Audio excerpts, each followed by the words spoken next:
The new Party 1019. The new Party 1019. The new Party 1019. New York's #1 for throwbacks.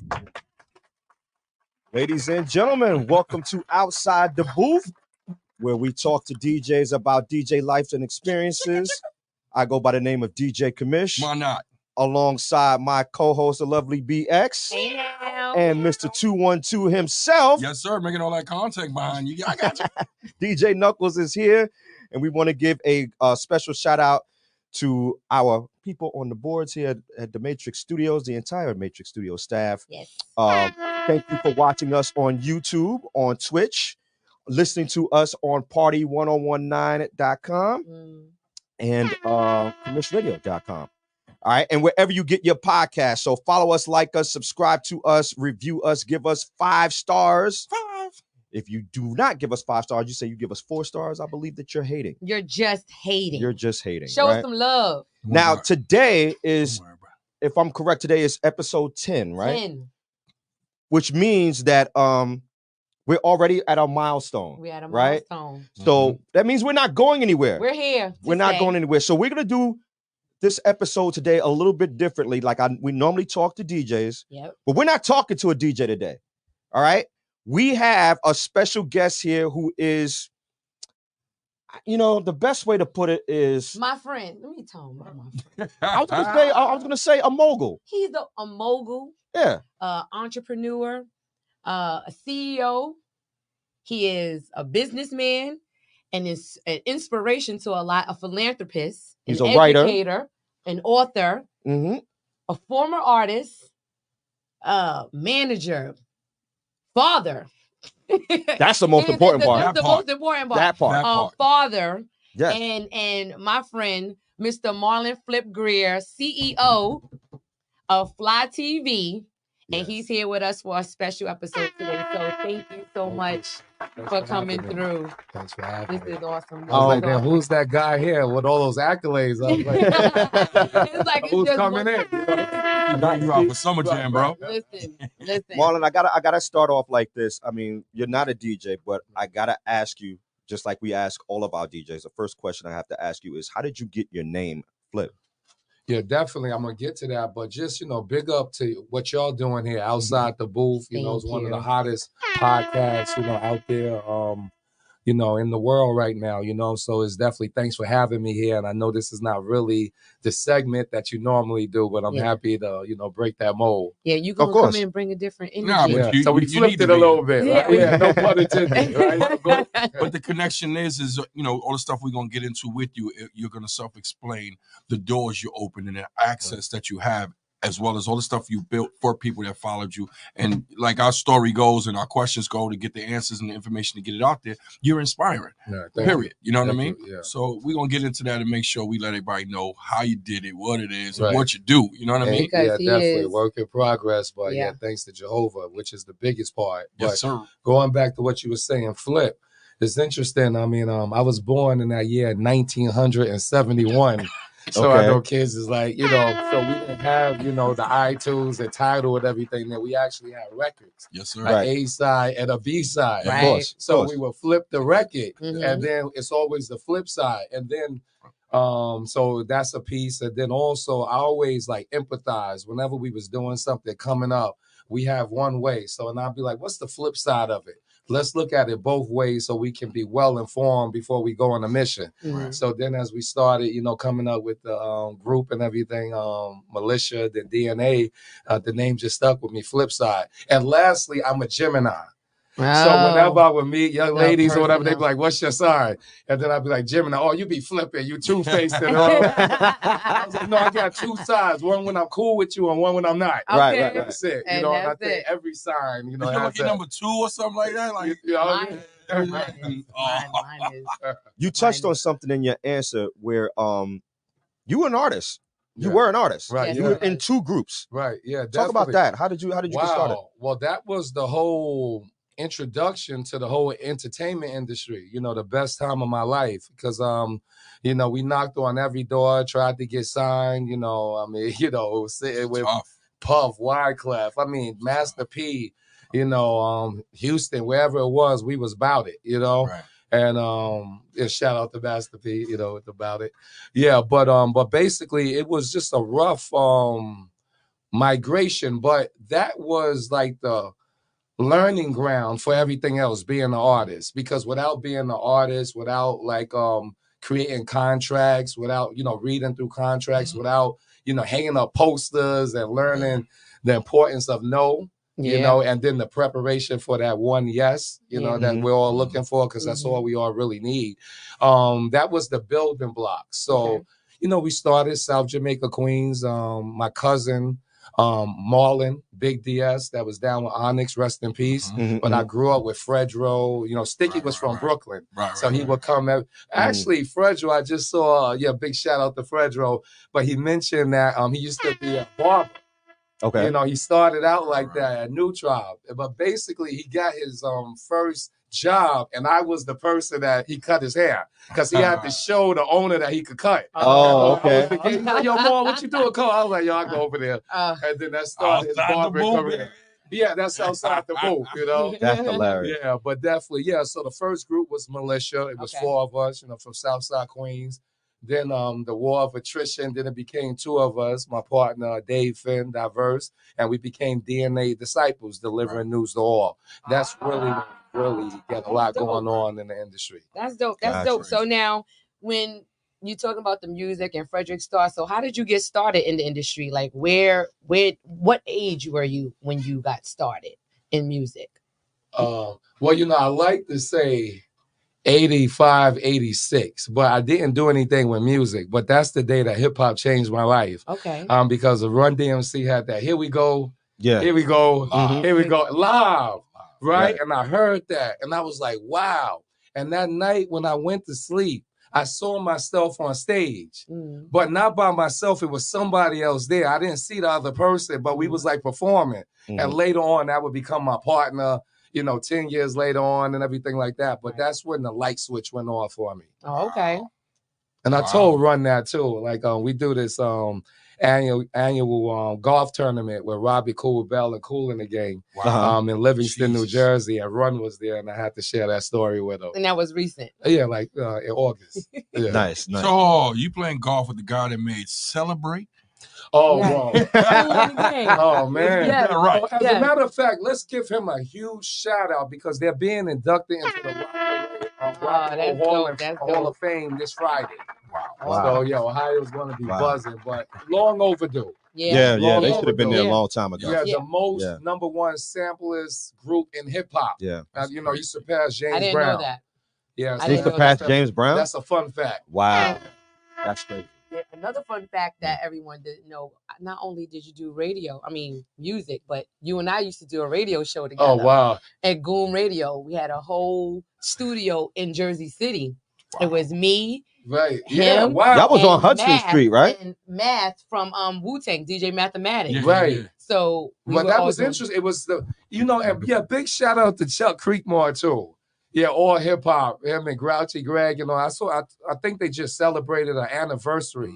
But they did a lot for the culture. But so we had a show. I was the producer of the show at first. And it was you and Mav, right? Yep. And it was on, the show was this it was this company out of France called Goon. Yep. And that was the first playlist. Now that you think about it. Yeah. Because they was allowing people to pick songs and make a playlist, but it would be live on allhiphop.com. Yep. So I don't know if you remember when you used to go there. I was there. I remember that. Yeah. I remember that. B had a show. Yeah. Right? Shout out to Will to B. He had a morning show. Yeah, exactly. Right. Yeah, big shout out. I was there. That was on 30 Hudson. Yeah, we was all in the same. We was there all in the same building at that time. So it was like a lot of good memories back then. Right. Yeah. And even coming up to now. So then now you're transitioning from music and entertainment to a different part of the industry where now you're doing television and content.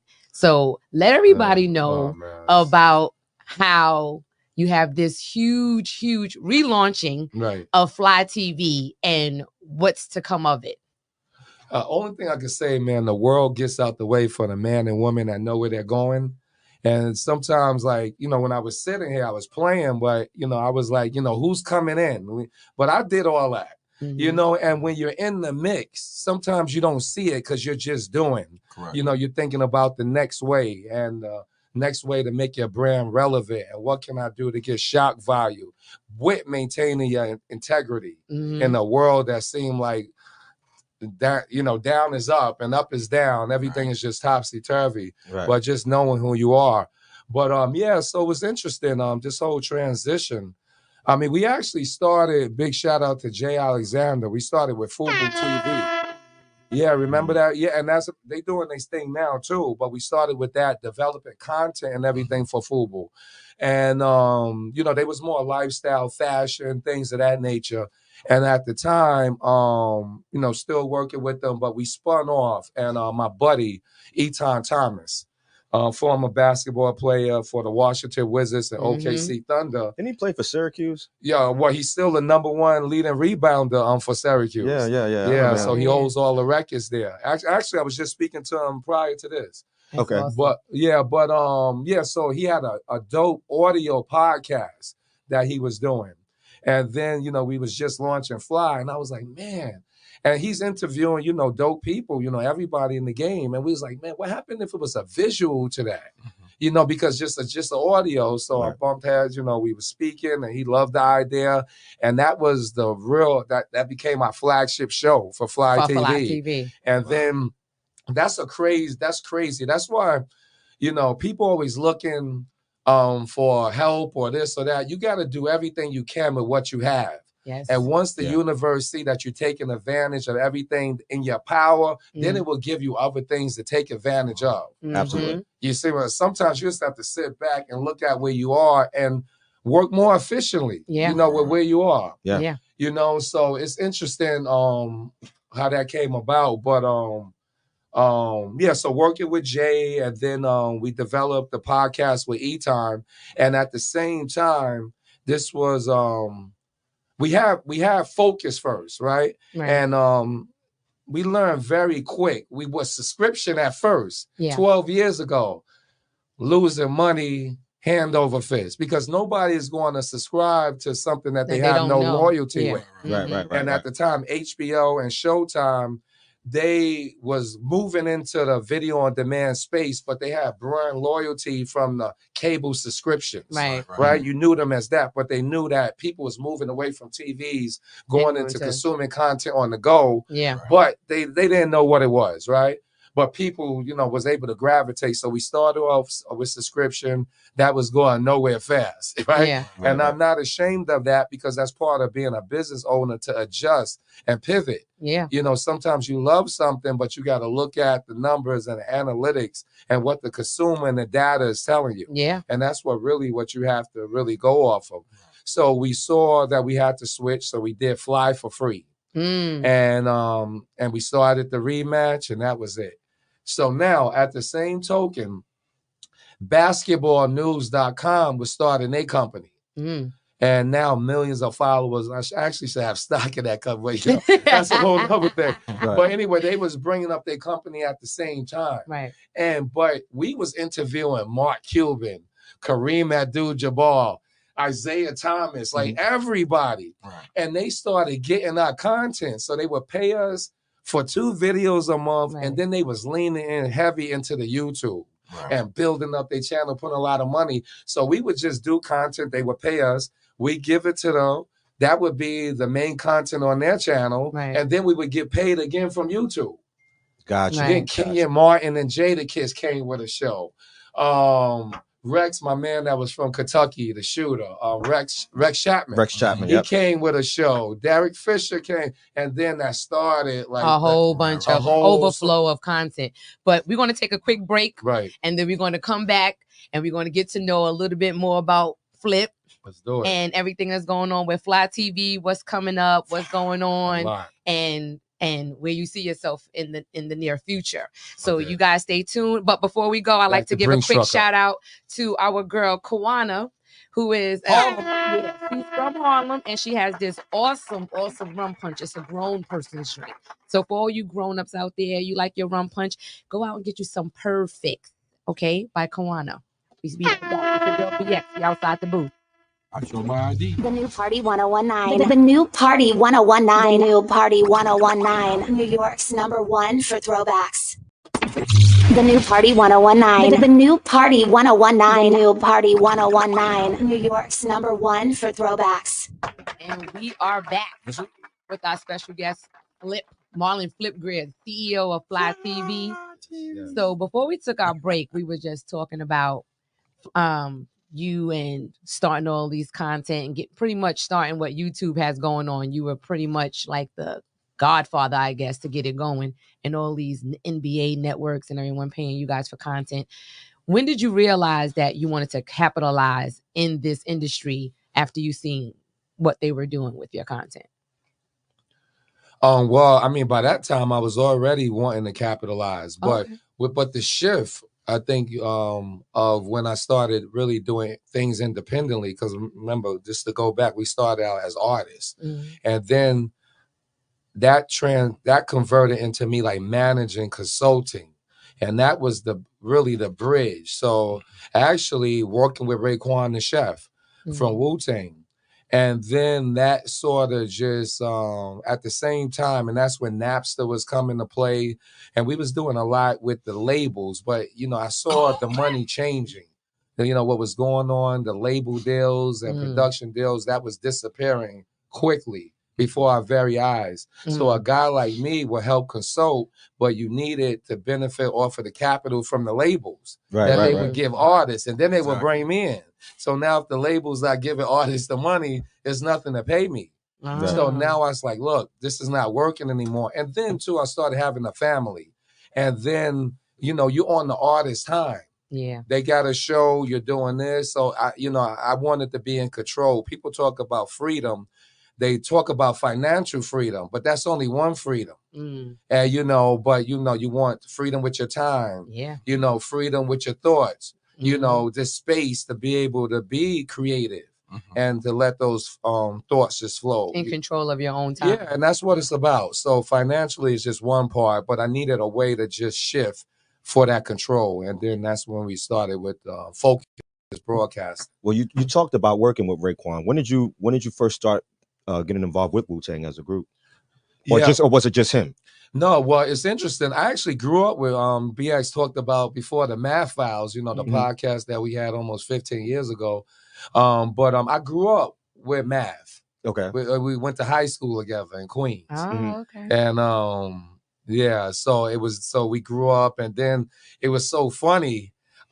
He blew up crazy, protect your neck. And me and my partner at the time, that was our lifeline. We were like, if we just get a beat from Math, it's over. Right. We just be reaching out. Be like, you hear from Math yet? So then it's crazy. So the fast forward, that became my partner, and now I'm producing for him. It's just like a full circle moment. That's awesome. Gotcha. Just so that's how I got into it. So it's funny, I grew up with him. But then I'm in I'm in Staten Island with Ray, because now I'm part of Ray's team. And they had a meeting with Wu. So the RZA called the meeting, so everybody came with their individual cliques. And I'm with Ray. And then Math walked in, and he giving everybody a pound. And I'm sitting there, he gave me a pound. He said, yo, Marlon Greer? And then he came back, and then, so that was it. Then that came in, then that turned into dealing with, Ghostface and Math. And the RZA, the Abbott. And now you part of Wu-Tang. I'm part of the family. You part of Wu-Tang. And give big shout out to Wu-Tang Radio, to Abba Karasa, Shamika, the whole team over there. It's crazy over there. The movement is crazy. So, that's home team. Let me ask you. Yeah. Me and Kamish, we've been DJing for a long time, man. And sometimes we get that question, yo, what's that? When did you know? Right. And some people ask us that question, but without being in detail. And then in detail, this is how I have to ask you, because you had a piece in every aspect of the industry. When did you know you were going to be successful with what you're doing? Because we feel it, we're hearing it. You already was set. It seemed like, because we were born the same year. So at 14, 15, you was already on the go. Yeah. You know what I mean? So that was an early start, especially in the 80s when we was coming up. You had an option. You had a terrible option, but when did you know, yo, this is it? And I got it. You know what I'm saying? Not the beginning, but when you did something that went, I'm going to do this. I got it. But what's interesting, we got to back up. The only time you start on the top is when you're digging yourself a hole. Everything is from the bottom up. So I got caught up with a lot of that in the 80s, you know. You know, unfortunately, you know, I did a bid. You know, I did a couple of years on, you know, on the island. I mean, a couple of months on the island, but I went to Kawasaki and Elmira, did the remainder of my bid. Never been arrested, being arrested the first time and going to a Maxi Max. But again, I adjusted. By the time I left, I was wearing silk shirt, valleys, and jewelry. I don't know how, but through the grace of God. I wanted to ask you, how did you get from that to college? Because you went to CW Post after that, right? Yeah, I'm going to tell you. Then I came home and got shot up. So I was with one of my boys. He had a contract on him. And we driving around. I was supposed to be home because I had a curfew when I came home. But I was good with the ladies. So they was going to meet some girls. So I was the mouthpiece. You know, you got here he is being the closer. So here he is being the closer again. He's closing deals with the businesses and closing deals with the ladies. I almost got closed out. You know, so I'm out there and, you know, past the time. But these ladies was set up. And he had a contract on him. And we went out there. Was no ladies. Wow. Nothing but dudes waiting for us. So it was 4 of us in the truck. Everybody got shot but him. And he's the one with crazy. the contract. Yeah, but then that's my man. But again, you know, life keeps giving you the same lesson to learn until you learn it. And later on, you know, he was able to learn it. He's still around, but you know, he had to learn it. You know, but but that was my learning lesson for that day. Right. So to answer your question, so now you know they wanted to transport me to Rikers Island because remember I broke my curfew, so I was supposed to be on the Rikers Island Hospital, get better, and then go back and finish my time because I was on parole. But shout out to my parole officer. I'm not going to say his name because he put his whole career on the line. For you. He changed the time that I got shot. He went to the people, the ambulance, had them change the time that they did the ambulance report. And he's like, yo, it's just something about you, man. And yo, that was the shot that I needed. That's a blessing. Then I went to CW Post, my man from Harlem. See, I'm born in Harlem. There you go. But I'm raised in Queens. Okay. So when I did my first everything, it said Queens, but I got to give Harlem props. Because you got your hustler spirit from Harlem. Everything from that. And my man, William Clyde, changed my life. He was the director of the HEOP program at CW Post. Oh, okay. When I went up there, I had a walk-up. Yeah. And then I was on parole. So what they did was, since I was a ward of the state by being on parole, they gave me a state-funded program here, and I went to school. Then I wrote and got a pardon. Wow. And then I finished. Talk about second chances. Oh, it's so crazy. And Mr. Clyde said, look, if you F me and if you don't do what you're supposed to do, you're going to mess up my program because you are exactly what they don't want in here. Yeah, but it's something about you. And that motivated me, and I finished college in 3 years. Awesome. Just to prove to him, he that gave is me that. So this is what I'm going to do. And I'm going to make your program. That's a hell of a story. That's like we're talking about 5-6 year swing. Yeah. You could have went the other way or in a box. Yeah. And then you went a totally different direction. And it's been, you know, it was a couple of times out when I'm teetering, you know, because it's still, you know, it's people, places, and things. Right. So all my people, so you can't keep your foot on first base and still second base at the same time. Right. You got to make a decision. Either I'm going to stay or I'm going to take off. You got to take off. And then, you know, and I'm straddling the fence and I'm like, yo, I just got to take off. Right. You know, because this is not, look what I was doing before. That's not working for me. Right. I'm 21, not even 21 yet. I done got shot up. I done been to prison. And I grew up as a Jehovah's Witness.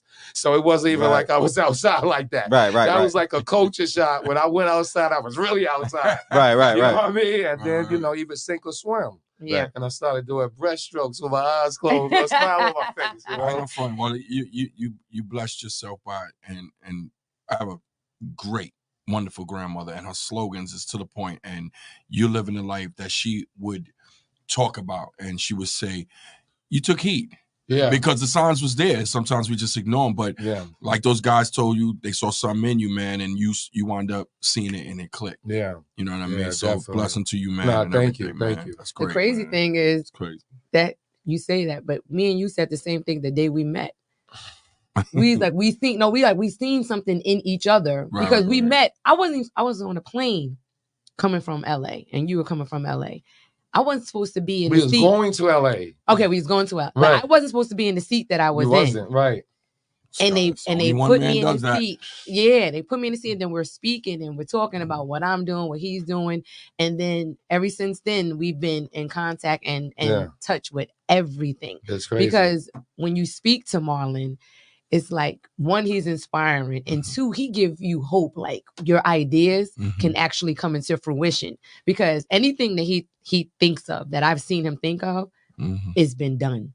Like, he really accomplished everything. And now, with you being an educator in the school system, working under, your boy Mayor Adams, David Banks, and David Banks and everything, this is huge, from a kid that got shot and almost lost his life.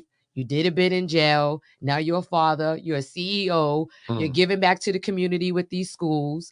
You're working for the mayor. And as much as I don't want to do it, but I have to ask you, what can you share with us, if you can, about what's going on with the Adams administration and everybody stepping down? But one thing I want to say before that's really a full circle moment. I went to Hillcrest High School. Shout out to Hillcrest. Well, I went to 5 high schools. But, there you go. Yeah, but Hillcrest was my last high school, and I would shout out the team. But I left there in handcuffs, right?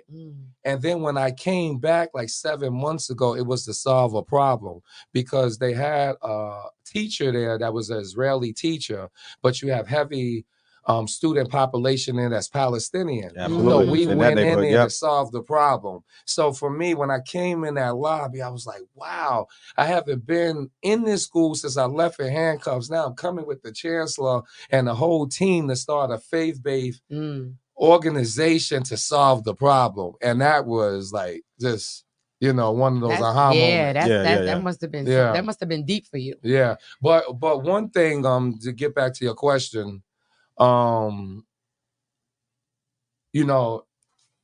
Adams and Chancellor Banks has been nothing but magnificent and phenomenal to me. And I can't speak too much on this. Anything comes through, it has to be vetted through our comms department with New York City Public Schools.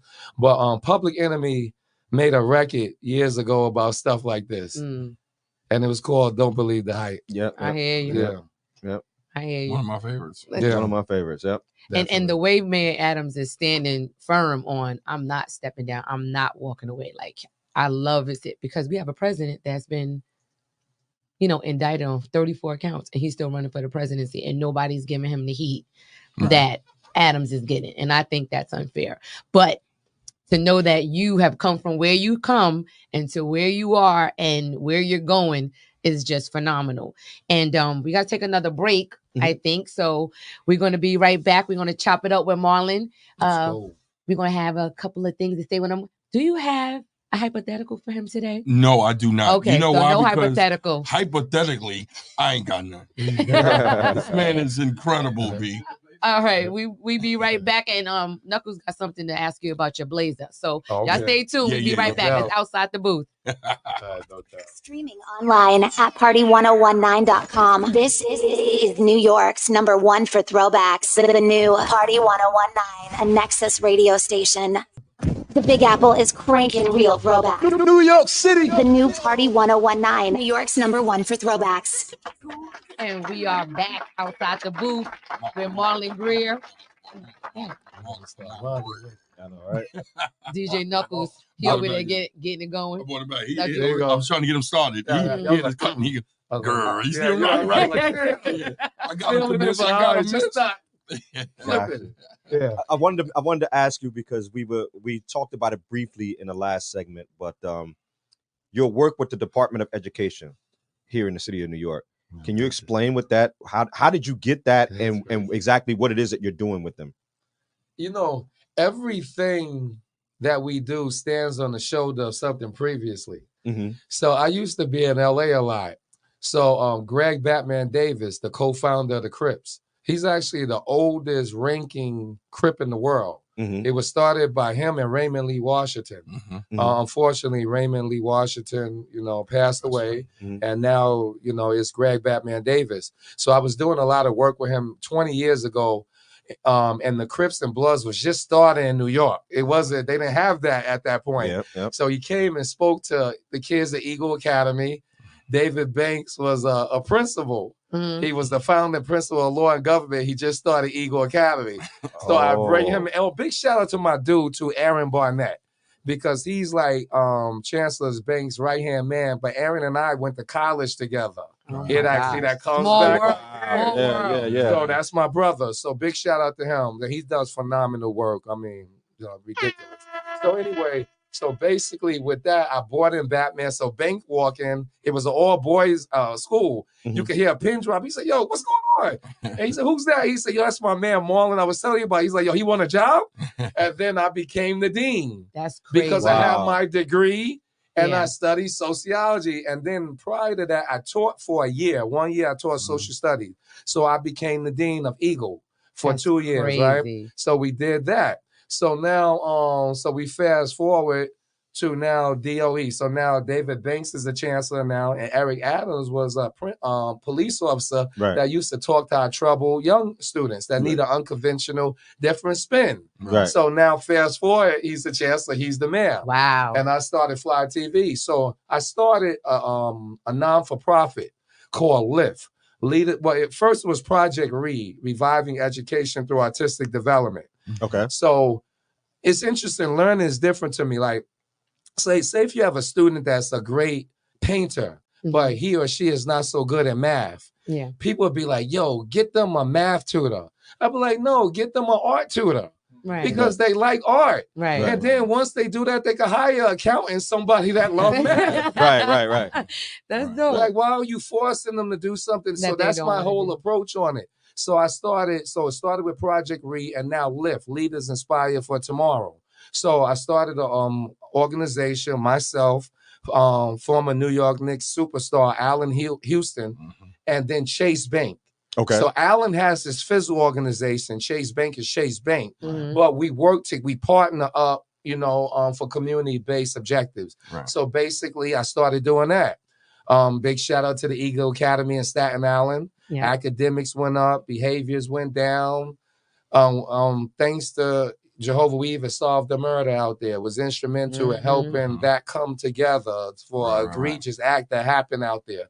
So basically, now the chancellor's like, hey, I'm chancellor. I need my people. So I turned down the job 2 times before I took it because he's very convincing. So once he said he wants you to do something, like, okay, let me just rework my life, to do that. And that's what happened. So now he made me the Bronx Borough Coordinator, and I oversee all of the schools in the Bronx under the Pivot Initiative. That's awesome. That's tough. How is that going? Because, you see the news and it's always the Bronx. I don't know if it's I used to always think it was the 10, 15-year living arrangement with them trying to, uproot things. You know how that rumor or whatever it is, the gentrification, they pushing them up in the Bronx, and then also you see the crime get crazy in the Bronx. And I'm like, is it just gelling? Is it the people? Is it just the communities? Because everything is built. It ain't like when we grew up and it was abandoned and we had nothing. Right. They have places to live, or the money.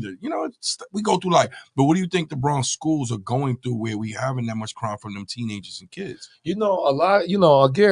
A lot of times I think our youth get a real bad rap.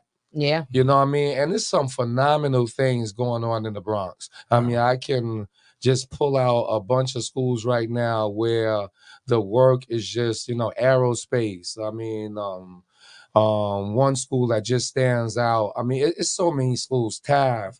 It's great. I mean, all of our schools, it's like the chancellor likes to say that no one has better stories than us in the New York City public school system. Yeah. Right, but I think what happened is, I alluded to that earlier when I talked about that Public Enemy record. Don't believe the hype. Right. The media spins what they want to spin and puts out the narratives that they want to put out. Yeah. I mean, if social media and all this was out when I was a young person and you could get what I was doing on camera, hey, that would be an issue right now. You might not even want to sit with me. Right. You see what I'm saying? So now they're vilified for one mistake. Like, you're supposed to make mistakes when you're young. Yeah. Yeah. So you can learn from them. Right, because you're going to be older a lot longer than you're going to be younger. Right. Yeah. So you're supposed to make mistakes. But, it's just, so it's great things going on in the school system. Yeah, that I know, because I hear a lot of graduates, and I travel the world and stuff, and sometimes I see people and they're like, oh, I'm from New York. I heard you say on the mic you're from New York, and I came up and they'll say the Bronx, or they'll say Brooklyn, and they'll say I'm from Fort Greene, and I go, You know, and the first thing is because the media washed us with Fort Greene was this. Yeah, Right. everything is bad. Right. That type stuff. But everything definitely want to and you know, thoughts become things. Yeah, and that's why we got to watch what we say. You know, because we're doing a phenomenal project right now in Brownsville, Brooklyn, with Shannon Briggs and Mike Tyson. It's called the Brownsville Boxing Project. So we opened that from soup to nuts. The gym is actually open now. Okay. And I know one of the monikers of Brownsville is like never ran, never will, right? Yep. And that's what it is. But now let's shift that into like never run, never ran, never will from business. And things that, because it's a lot of greatness going on in that community. And that's not on the news. No, it's not in the news. You got news. brilliant people in there, right? But they're not showing that. And it's a lot of other things that's happening, but people are sort of just victims of the environment. Yeah. So if we could give them more things like this gym, it would be different, Absolutely. narratives to spin. That's dope. We don't have a lot of that in the community. We grow with PALs and the mill banks and, you know, the community board leaders doing their job. The church is more involved, Boys and which Girls is Club. something I really bothers me is the churches are not involved with the community because they get a lot of following. Right. And, you know, we don't have that. So to have that gym in Brownsville,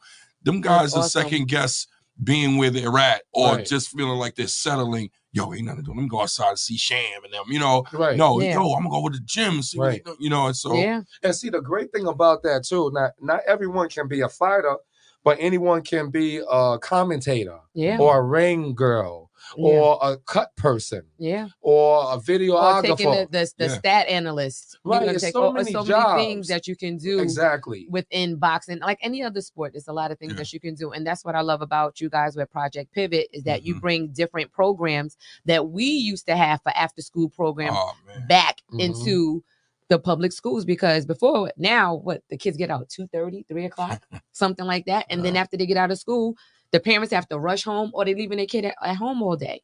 So now with the programs now from Project Pivot, you guys are letting vendors come in, do these after school programs from 3 to 5 or 3 to 6. So at 1, the parents don't have to worry about where their kids are. And 2, the kids now have something to look forward to. And they don't have to be victims of what they say about us being outside at this time of the day. We're outside because there's nothing else to do. Right. We can't play outside the way we used to play outside. So that's what I appreciate about what you guys are doing with the DOE and everything. Big shout to them. Big leader. But you know, big shout to the leadership. I mean, it's phenomenal agencies, New York City Public Schools, DYCD, that has a plethora of programs for young people on, you know, weekends, after school. So just gotta really engage and tap in. But it's out there though. Yeah. I'm definitely, I don't know about commission or BX, but I'm definitely been trying to get my community. I'm in the middle of Harlem, been there all my life. And I see all the things that's missing, and the Project Pivot sounds perfect. And, you know, whenever you need an extended hand into Harlem, now I definitely can use the help because I want to pull some churches. I don't know how to talk to them. I go to them and say, look, I'm DJ Knuckles. How you doing? Oh, Knuckles, I used to go to your parties. Right. Okay, so my reference is good with you. You know that I'm good. Right. How can we do these block parties and have this in the block party, you know, and work with all the details? And then some people go, oh, no, you know what? Somebody last week got shot up the block. That has nothing to do with what we're doing. Right. We can prevent the next shooting if we have something in this block. Community. No, definitely. And you know what, too? You bring up a point because, again, I mentioned I'm the Bronx borough coordinator, but it's a different coordinator every borough. And Manhattan, big shout out to my brother, Billy Council. Big shout out to Mr. Billy Council. Oh, that's my brother. We was just out last night.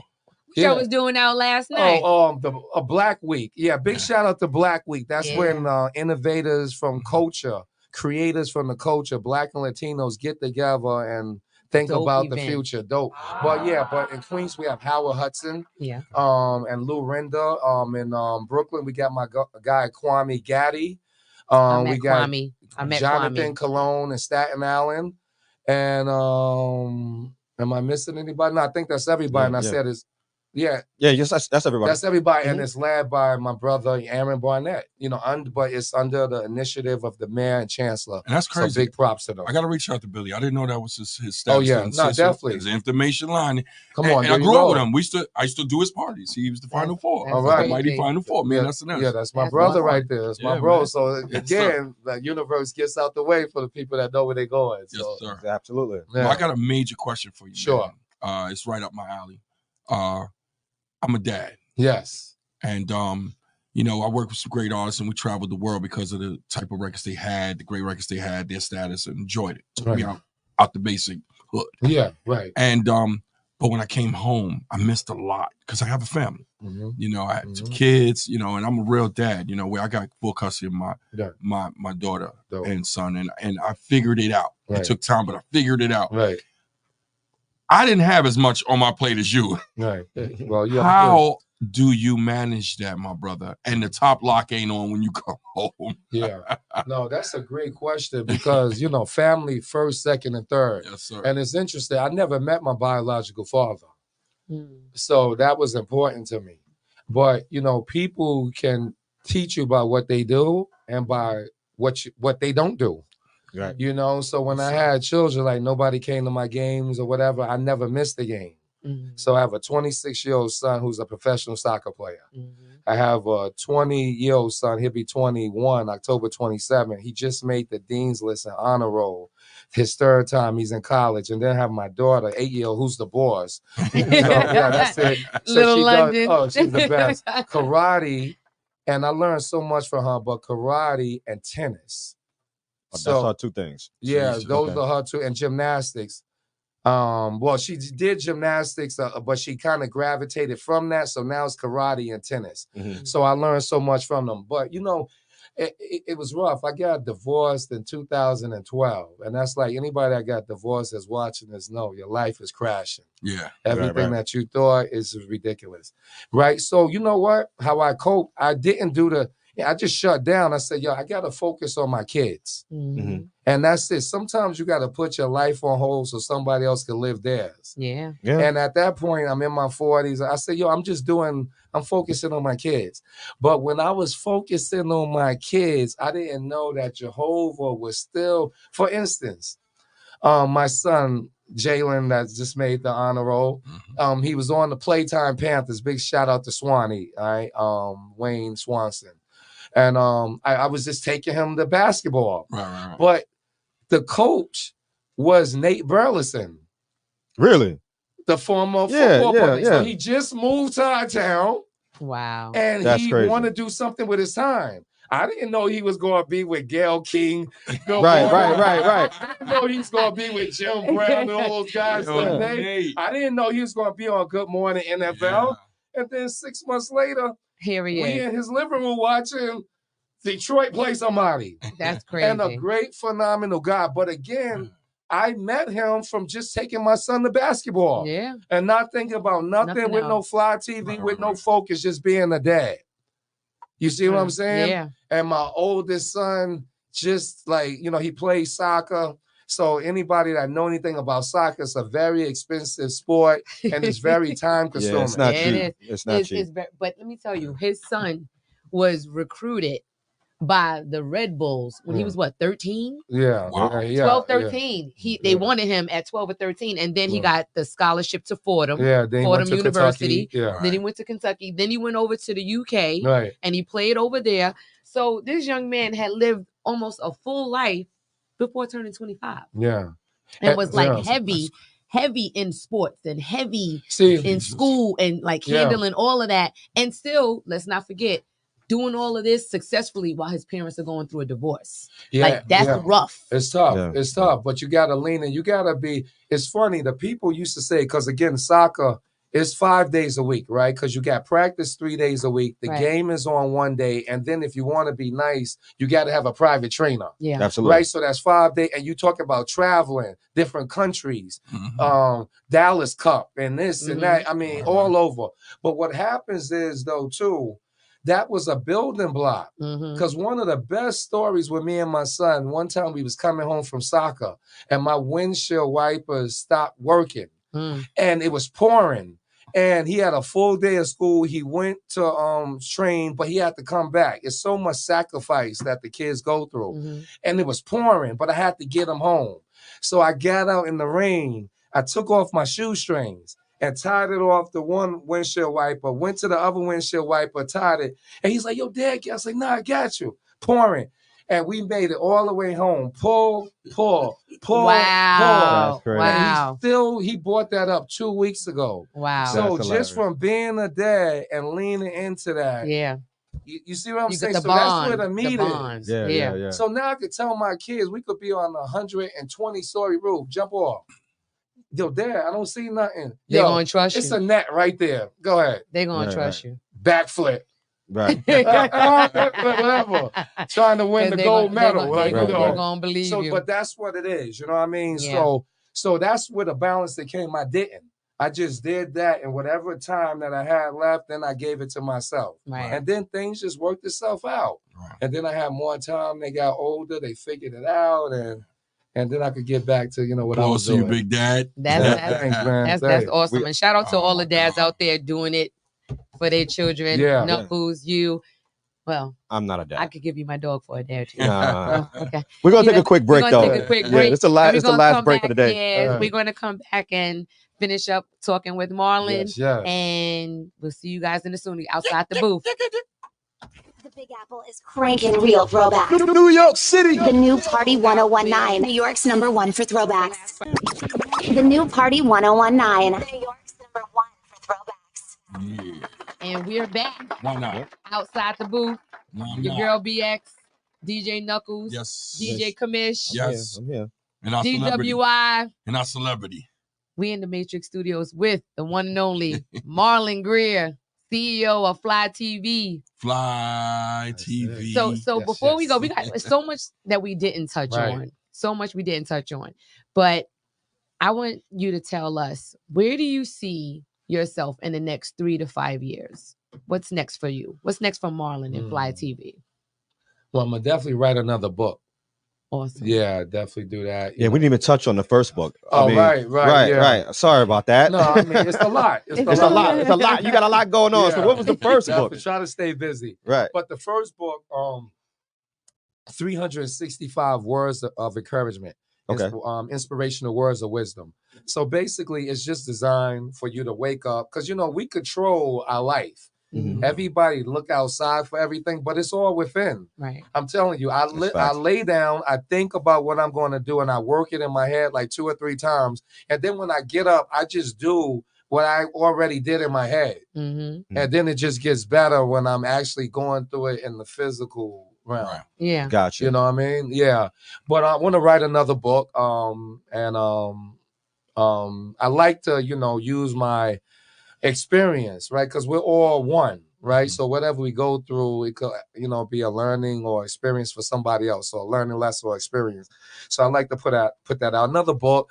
And also too, with Fly TV, I want to get into the fast space. Like you see 50 now in Lionsgate. Yeah. They're coming out with just the content. Wait, say that again so they get him the title. You said yeah, the space fast. was... Fast channel. FAST. Okay. So as a matter, just getting into that space and getting content that the end user can just consume 24/7, like a linear TV station. Mm-hmm. So they can consume my channel now, but it's more like an app.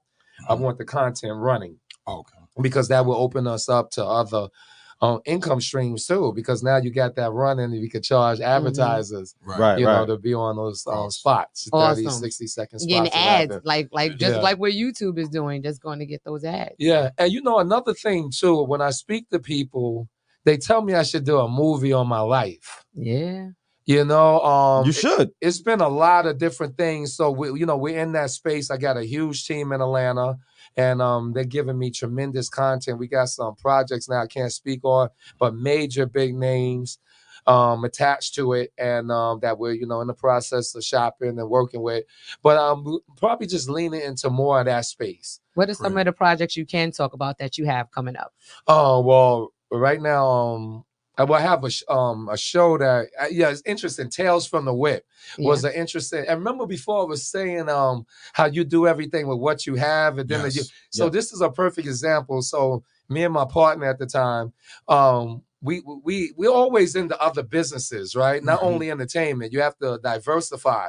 So when the Lyft and when Uber was starting, we bought a couple of cars. So we had like 5 Suburbans and a Lincoln MKT. Right. And we would rent those out to drivers that Okay. was doing Uber, and they would pay us and things of that nature.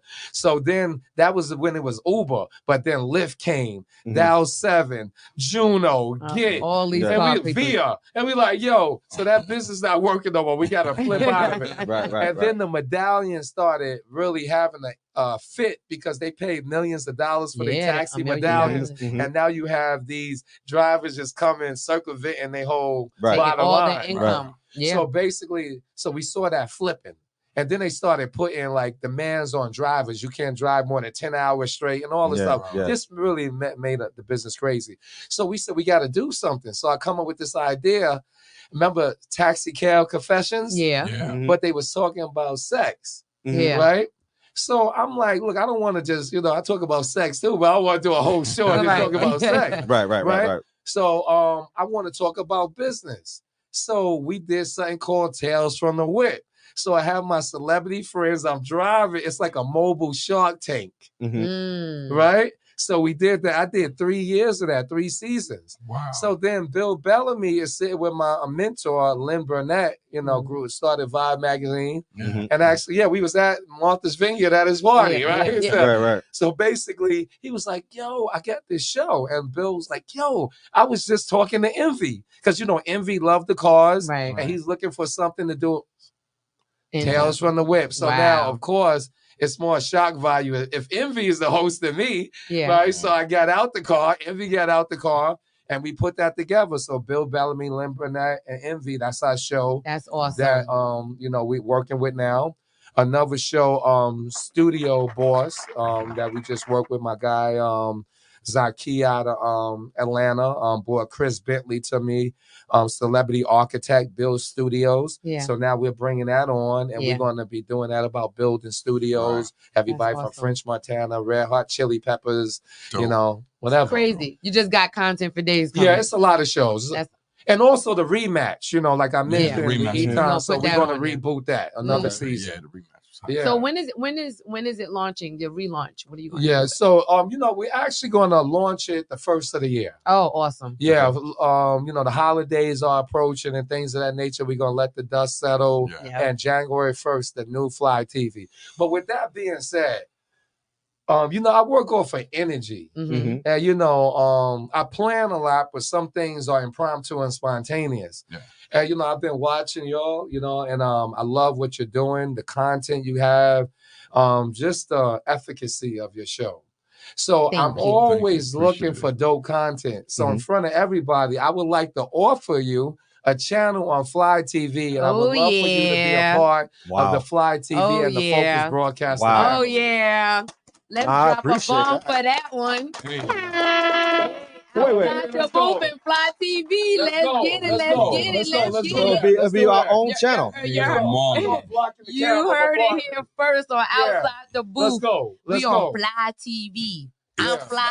Come on. We all fly. You fly, I'm fly. We do it on TV. You fly, I'm fly. Hey. Don't let nobody use that drop. Man, come on. We got that. We got that. But before we go, this is dope. So that's a yes. That's a yes. Yes. I'm definitely with I it. feel like the guy on one knee, like. I'm excited. But I got a question for you. Yeah. And I asked all of our guests this, right? And I didn't send this over to you. What advice would you give to a young upcoming Marlon? Oh, wow. You know what? I would just say a lot of storms is about to come to your way, weather all of them. Because the things that when I was younger, I was like, I can't believe I'm going through this. Why me? Or the exact things now when I get into a hurdle or obstacle, I draw back on those. And that's where I get my strength from. Yeah.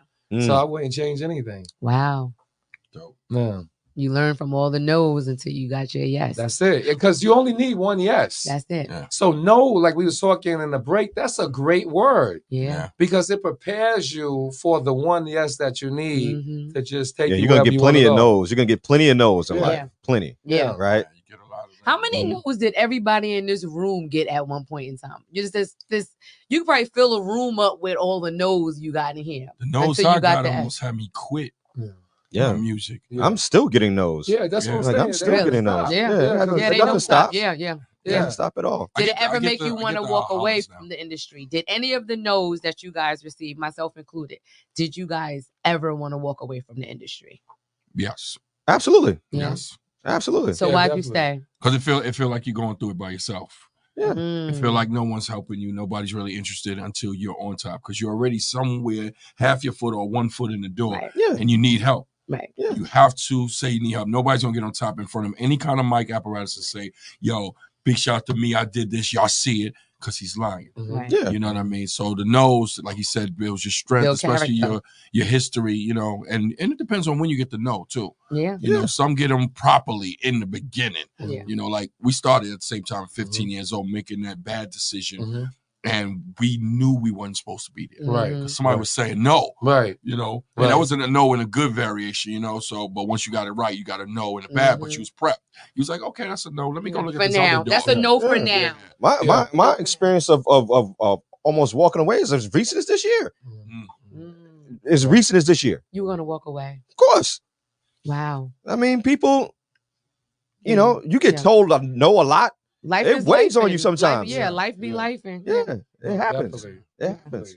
But you know, but it's a good thing because now when I'm up to the point where you know that you want to quit, you know Jehovah got you. Yeah. Right. Because you at your point. So Yep. now you just be like, okay, you know, Jesus take the wheel, however Yep. you want to phrase it.